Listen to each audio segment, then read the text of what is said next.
Welcome back, everybody. My name is Keith. Nick. I'm Jarek. I'm Curtis. And this is Redemption Reacts. So today we have Suga, August D, whatever you like to call him. Woo! Sugar Man, Sweetness, Yoongi, Your Bias, Your Wrecker. Anyway, this is a... Sweetness? Huh? What? That's the private name we got. Just me and him. Don't worry about that. Stupid. You're going to end up in one of the videos. Yeah. Hey, listen, they be at the concert with the Marry Me. I actually watched that joint the other day, the one we did for Gemini. But this is not about Gemini. This is about Suga, Yoongi, Sweetness. So anyway, the name of the song is 140503. At Dawn. Not really sure the relevance of the number, but I am pretty sure it is relevant. Let us know in the comments if y'all know what the numbers mean. Fun fact, that was his password in high school, like to the locker room. You making it up, bro? Yeah. So I'm like, fun fact, that actually was his street address. That might be. That might probably know. That could be May 3rd, 2014. Because they put the year. I think they put the year first. May 3rd. Fun fact, that was the number that he wore when he was auditioning for Big Hit and shit. Or that was his point total in basketball. This man is reaching. It's like, fun fact, that's how many points he scored and shit in high school. Senior year alone. He had 14 points, 5 rebounds, 3 assists. Every game, the average. Every game, that was his average. Nah, for fun and games, drop fun fact and just give the wrongest answer. Wrong answers only. Wrong answers only. You gotta be like, fun fact. Like, no one's gonna do it. Everyone's gonna do the real fact. And I'm be like, Like, if you must know. Like, all right, well. Teacher forgot to collect the homework. Fun fact, that's how tall he is. It's the amount of songs he wrote. That's how many centimeters. It equals 6'7". So many hearts he has. Fun fact, that's how many hours of practice he puts in a day. That's a lot.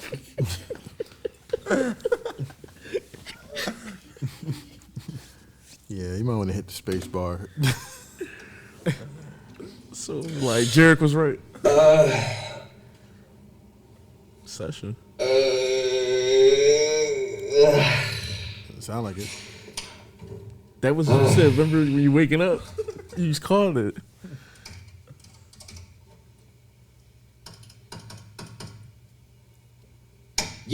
세상가의 단추 집을 난 누구의 감정 소모하는 게 싫어진 19살 나의 관점에서 봤을 때 연습생생활 거의 만점 덕분에 생긴 연기에 피칭 인간관계는 빵점 항상 준비해놓지 두 개의 가면 방어적인 모습들도 모습을 숨겨가며 철저히 나를 숨겨 죄는 된 듯 마냥 감옥 같던 숙소 밖을 단 한 발짝도 못 나가네 멀어져 가네 주위에 친구 가족 그게 뭐든지 간에 머물지 못하고 내 곁을 스쳐 지나가 인간관계란 가득의 화살은 아직 끝나가 외롭지 않은 척 괴롭지 않은 척 괜히 괜찮은 척 배신이 열심히 강한 척하면 내 앞에 놓아버린 벽 들어오지 마 나는 넓은 바다에서 날 버리지 마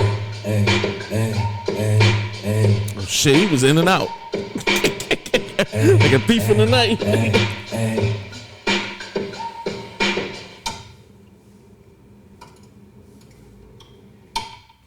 Oh, no, I know. Oh, no, fun fact. Trainees he left behind. No, this is a diary entry. No, fun fact. I felt like he just did the session like right here, and everything was still on. He was editing with the mic still on. Mm-hmm. That shit was hot though. That shit was like high, even the whole like setup. Or, when it puts you in and the vibe. Mm-hmm. Yeah, between this one and the last one, this just feels like he's talking to his diary, bro. Unless it literally is like the amount of thoughts in your head at dawn or something like that. Nah, I like this, and now. Sorry to interrupt no, you. that might make sense. We was just, in the beginning, he's waking up. When did it debut? What year? 13. It debuted May in 13? 3rd, 2014. So this is probably something he wrote on the 14th. In 2014 on May. There you go. Well, technically, I think they said he was writing. Like, wrong, dickhead. He was writing on this, I think, on the Bon Voyage joint, if I'm not mistaken. That we was watching when he didn't go out with them and shit. He was writing D1, if I'm not mistaken. Bro was rapping for 30 seconds and that shit was harder than people rapping for 3. Gotta put things in perspective sometimes. Yeah, off of Give It To Me, the last joint we did in this too, I am seeing like there is a certain rawness to this already that you alluded to a little bit earlier with the whole D2 thing about how tracks were definitely more surgical on there. I think D2 was like People and Strange and Dechita obviously and all that other stuff or whatever. Or not whatever, respectfully. But just all the other content. But there is a certain bit of, I'm not gonna say raw youthfulness. Like this sounds like kind of someone's first hip hop mixtape. Yeah, he's venting. Like he's tired yeah, of it sound like the a training system. Yeah, it he's sound like stuck a- in the dorms and cut off from everybody. Like I can't go anywhere. I can't do shit. Like you know what I mean? This shit sound like RM sleep in the other room and he's in here like,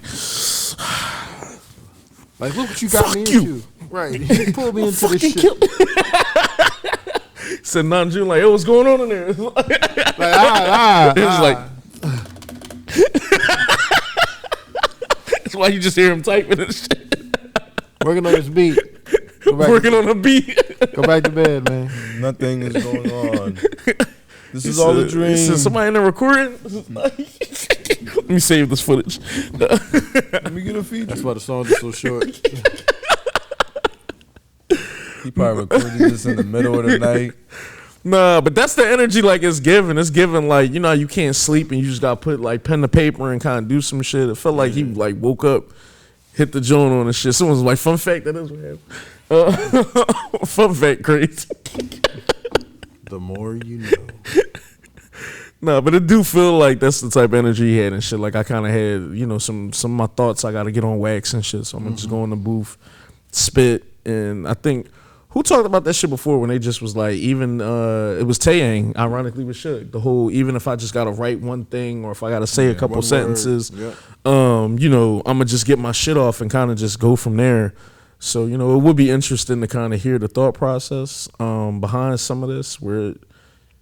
For all you know, he might be like, yo, this is a collection of thoughts that I had, you know, around the age of 19 or 20 that I just put on wax and was given, you know, really how I was feeling when I first joined the group and just wanted to get my thoughts out. And, you know, I feel like I'm giving my album review shit up already. But that could possibly be kind of, you know, the vibe at least I'm getting pretty early on and shit like that. Pretty consistent. You know, give it to me, you got it. And now it's just like, you know, what I'm about to do with this shit. And then we'll... Ironically, last song is So Far Away, because maybe he's still so far away from reaching the heights and lengths that he thinks his career can go for him. But I feel like I'm reaching the limits. I think this album and Shadow and a lot of what he talks about throughout his journey as Suga or August D is wanting fame, getting fame, the darker side of fame. And like that's always kind of been his thing, right? Like you know what I mean. So like, if I were to break down, if I had to explain somebody what this album was about, I would honestly let them listen to Shadow. That and sprinkle in "Fuck the Haters." Right. You know, throw a couple dashes of "Fuck the Haters" because he'll throw that into it too. But Feels like I would burn it too. yeah, but it definitely feels like. Like even like you said, Give It To Me, first song. Second song is talking about how tough it is. Third song, he's like in the idol system and he doesn't want out, but he's like, man, this shit is rough, this shit is hard. This is not what I necessarily thought it was going to be. I feel like I'm in a prison. Sometimes I just want to get the fuck out. But like he talked about feeling like pretending like I'm not lonely and I am and all that other stuff on here. So he's being very vulnerable. Especially like he didn't go into the idol system young either. Like he already had his, I want to say for lack of better, his life established, you know, his friends, you know, his peer group. And then to kind of be separated from everybody to kind of essentially start a new life. Sometimes you got to let the old things die so you can be born again. Well, the interesting thing, just to piggyback off that for a brief sec, was when he was referring to you know, similar subject matter and Burn It again was if I do, you know, burn it, essentially, am I burning everything about myself to the ground, or am I igniting a fire, a passion within me by burning it, like igniting my fire? So it's kind of just that whole, and obviously, you know, fire has been like a long-standing kind of, you know, thing. Concept and shit for him. Yeah, within a, you know, motif, if you will, or anything like that. But I just think that interestingly ties into your point as well. No, absolutely. Yeah, I'm good. Absolutely. Anything else you want to get off? I'm gooch. Anything you want to get off? Yeah, jump in the comments. Tell us how you feel about this. Give us some more fun facts. Anything else you want to get over?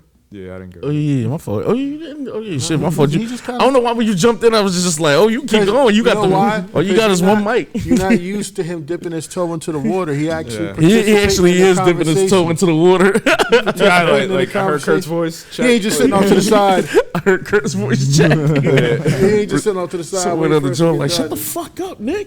Nick, no. Nah, what if I did your thing where you like, Nick, you son of a bitch. You know what happened. Yo, we did this live. They be like, wait. Wait. It's like, what the chat say? They're like, all right. Kurt did it time. that'd be funny as hell. No, I definitely, you know, like the energy and everything of the song, and certainly, you know, the deepness of the lyrics as well. But it's, you know, as you guys had said too, like, you know, that whole, like, clearly, like, waking up from a sleep, like, these are thoughts that either kept you up to where you couldn't sleep and it's dawn, or it's something that, like, you know, it's the first thing on your mind when you, like, wake up, and either of which, you know, I'm sure they both kind of could apply in their own ways. But I just think that that's, like, a really good kind of starting point to basically convey getting everything kind of off your chest with you know, what you're going through.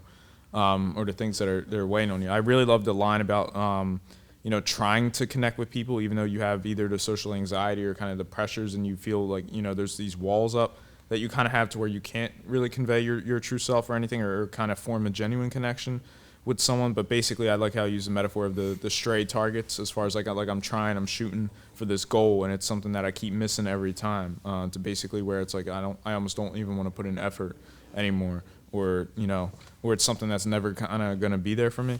So that's like quite a journey, you know, in and of itself. So I definitely think that those aspects are really, really well portrayed, but it's also, you know, as you guys had said, basically, you know, talking about like shadow, and like how like these things really are like things that he's sort of had to grip with, you know, from the very beginning, like just what it means to kind of deal with fame, to have fame, to want fame. You know, you're striving to do this, you know, and obviously, you know, in the other tracks, it was like, you know, I did it because I needed money. Like, it was like my family, like I had to be the breadwinner. You know, this was something that like I couldn't not do. Like, I had to succeed in this. So then, you know, my hard work eventually turning into success, and then kind of what that means, and you know, having to grip with all that. So it's really crazy, but just the whole idea too of like, you know, if I step outside my dorm, it feels like a prison, to where like that's outside of my sanctuary. You know, where like I'm not allowed to be my true self, or I have to, you know, be guarded in trying to, you know, carry myself. So it's just like, you know, and obviously, you know, the whole like anytime fame comes, like some bit of attention is going to come. So whether that be the representation of fans or media or criticism, subjecting yourself to kind of criticism because of your art and stuff like that. So it's just like a lot of avenues to kind of further add to stress that is not healed within you well before this. So, you know, even just using this as a metaphorical like diary entry, or literally perhaps, I just think it's really well served. And I always love, I mean, we talk about struggle rap and everything, but I always love when artists can use music as a form of therapy in any form of expression, because it's ultimately like your only outlet, and certainly for Yoongi, you know, his first love as well. So you might kind of not know how to articulate any of those things other than, you know, through your art. So I think that was, you know, really well served here as well. Damn, I suck at this. No, you good. You know, one thing I did catch is like, once he talked about like he has to pretend he's not lonely and pretend he's not like hurt. I think the next line was, "Don't throw me off this island into like the wide ocean." Kind of alluding to what you were saying before about, you know, him trying to hide his depression, him trying to hide everything that he feels negatively about him, so that he won't get kicked out. So I thought that was kind of dope, and I do hate you. And I'm not sure the timing of it, but it also thematically, at least in that line, kind of reminds me of C. You know, and therefore like Whaley 52 as well, the whole alienation, like I'm so, you know, away from everyone that I might as well be a deserted island or something like that. But even so, if I am to kind of reach a proverbial land, it would, you know, so it's like I'm either drowning or I'm isolated and alone. And it's kind of like, the interesting metaphor of those things being seen as a paradise, much like, you know, we say with fame and everything, like what it's perceived to be versus kind of how alienating it is. So, and knowing that he also did have like bits of social anxiety or fear or anything like that, performing on, you know, bigger and bigger stages and everything. So that must have been quite a lot to grip with as well. And, you know, he's certainly someone who feels like, especially in the early stages, would not exactly want to open up or seem weak or talk about things that's kind of weighing on him. So again, I just think that this must have been incredibly, you know, therapeutic for him as well. Yeah, speaking of therapeutic, any of you redeemers who have social anxiety or feel depressed, I hope this was able to help you get throughout the day. Man, hopefully we made you smile and you had a good time here. Jump in the comments, tell us how y'all felt about this. Tell us what your favorite track is off of like August D. Drop a fun fact. Yeah, don't forget the fun facts. Just because this is a fun ass episode. Yeah. And I feel like niggas was spitting. I felt like you just got 4 crazy joints. But yeah, we running on all cylinders. More August D content coming out. Album review coming soon. More bangers. We love y'all. We gonna holla at y'all. Take care. Peace.